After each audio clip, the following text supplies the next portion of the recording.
How's it going, fellow reefers? As always, God bless you and thank you for being here. I'm Gage and this is Candy Coral Aquatics. If you're new to my channel, please seriously think about subscribing and hitting that notification bell. This is where I talk about all things reefing, but more importantly, where I share the information I've gathered in my tank with you guys to help you become better hobbyists at this hobby we call reefing. Guys, there's still a little bit of confusion on how to dose Tropic Marin's Alpha Reef. So hopefully, for once, I can just finalize everything, answer all the questions, and hopefully this video will be the last time I have to kind of explain the dosing method of Alpha Reef. I really want you guys to use Alpha Reef because it's super, super beneficial. But just like anything else, if you don't use it appropriately, it can be detrimental to your system. So thank you very much for the questions. And this video is especially for those of you that are still struggling with Alpha Reef. So I'm going to walk up to the podium. Hopefully you guys can still hear and see me okay. And we'll go ahead and get started with today's explanation of how to dose Alpha Reef.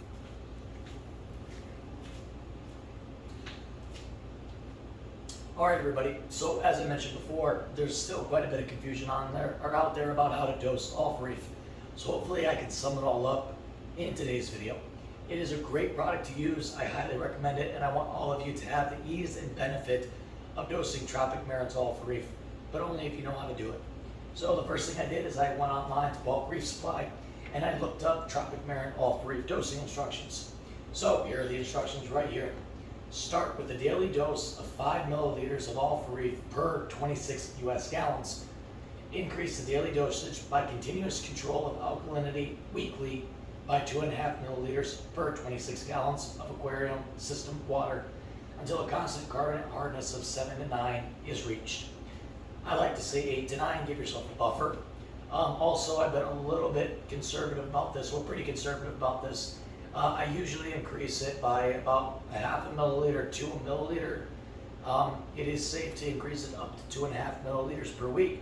So if you'd like to do that, go ahead and do that. And since that is the instructions on the packaging, that's what we're going to use in our example today. So let's go ahead and get started on how to dose this. I'm going to be using paint, and I'm going to be giving you guys 2 examples today. Not because the dosing is that much different. Really, I'm just going to be doing 2 examples to kind of just cover it twice. I'll be giving you an example on a 60-gallon tank, and then I'll also be giving you an example on a 20-gallon tank. This is because more often than not, 60s, 20s, and everything kind of in between is typically what you find in your average home, and for your average everyday newbie hobbyist, let's say, is between 60 and 20 gallons. So let's go ahead and get started. So you got to remember, guys, no matter how large your system is, you always have what's called water displacement. So anytime we add something to the system other than water, fish, rock, coral, sand, etc., it displaces water, which means that we're actually taking away from the overall water volume or capacity of that system. So if we have a 60-gallon system, because of water displacement, we can assume there's probably at least 5 gallons of water displaced or removed from that system, which really in theory means we can only fill that system with approximately 55 gallons of water. So that's what we'll be dosing for in this example using a 60-gallon system. So if we start by the Alpha Reef instruction, which was 5 milliliters per, I believe it was 26 gallons. All right, that is your initial dosage. All right, so let me just pull up a calculator here.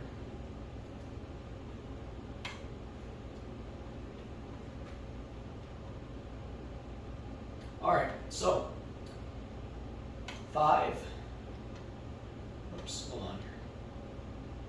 So if we're dosing for 26 gallons, or excuse me, 5 milliliters per 26 gallons in a 55-gallon tank, which is really 60, but we have the water displacement.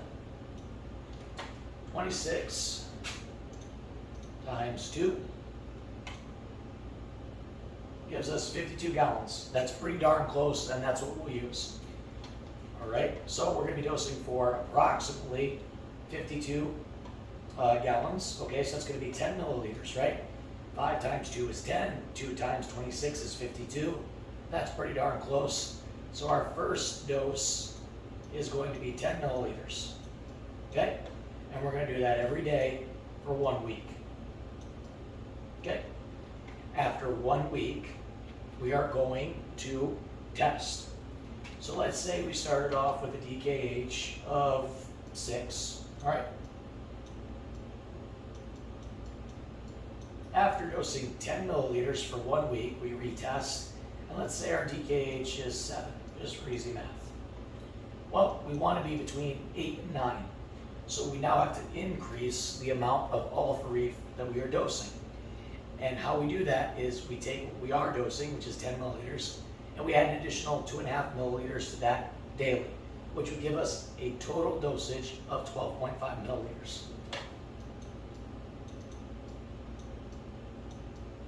We dose this daily for 1 week. We retest. The mouse is really hard to see on this darn thing. Okay. We retest. So at 12.5 milliliters, we test again at the end of week 2. And that's a DKH of, let's just say 8.2, okay? We're good. All right, this is where we want to stay. We continue to dose 12.5 milliliters every single day. Give yourself about a month's time. After a month, retest. Let's say we retest at the end of the month, and we've dropped to 7.5. Now, why would we drop? Coral growth, right? As our corals grow, within a month's time, you're going to have growth. So as our corals grow, they're using more alkalinity, magnesium, calcium, major and minor trace elements. Everything that alpha reef is designed to give your tank, it's using more of. Maybe you've added more corals, same situation. So whether it's growth or you've added more corals, more of these nutrients, more of the supplementation is being used up, so our alkalinity has dropped. And in conjunction with our alkalinity, if our alkalinity is down, that also means our magnesium, calcium, major and minor trace elements are also down. So we have to start dosing yet again. So we take our initial dose of 12.5 milliliters, which is what we were dosing, which a month ago was giving us our 8.2 DKH. We take that and we add another 2.5 milliliters to it, which then gives us 15. We're now going to be dosing 15 milliliters every single day for 1 week.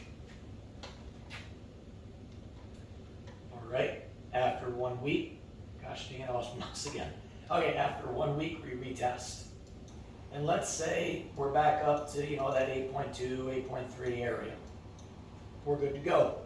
Continue to dose 15 milliliters for 1 month, retest, and if you find that your alkalinity is low, you just start over. You take the 15 milliliters that used to work, and you add the 2.5 milliliters to it. We're now dosing 17.5. We dose 17.5 for 1 week. We retest. If we need more, we add 2.5 milliliters. If we don't need more, we retest again at the end of the month. That's how you do it. Let's do one more example to really hit it home for you guys. This is going to be on a 20-gallon system, which we can assume has about 5 gallons of displacement, making it about a 15-gallon system.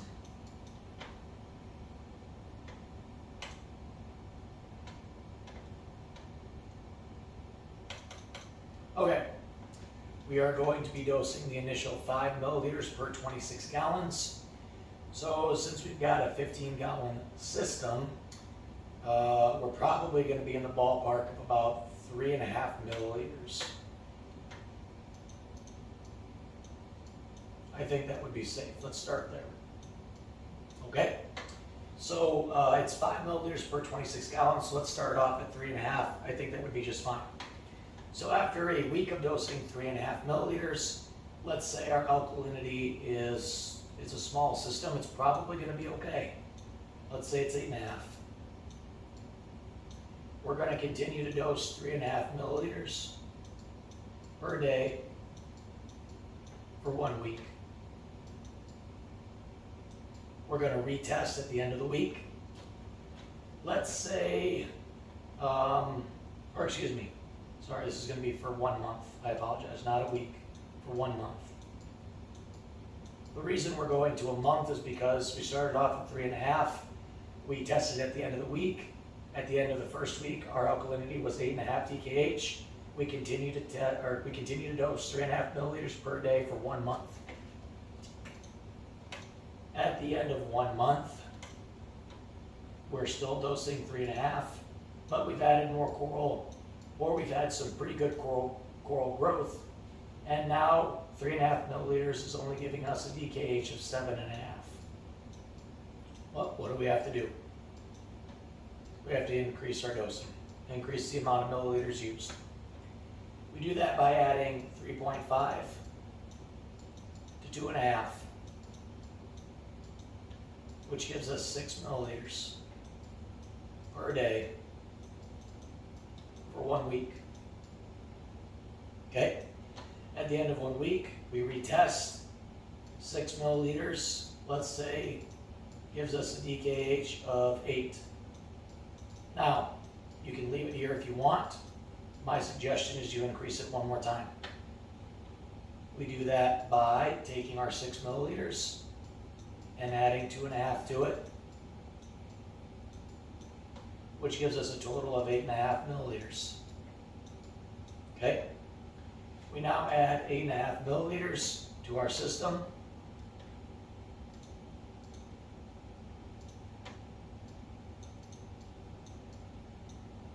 Every day for 1 week.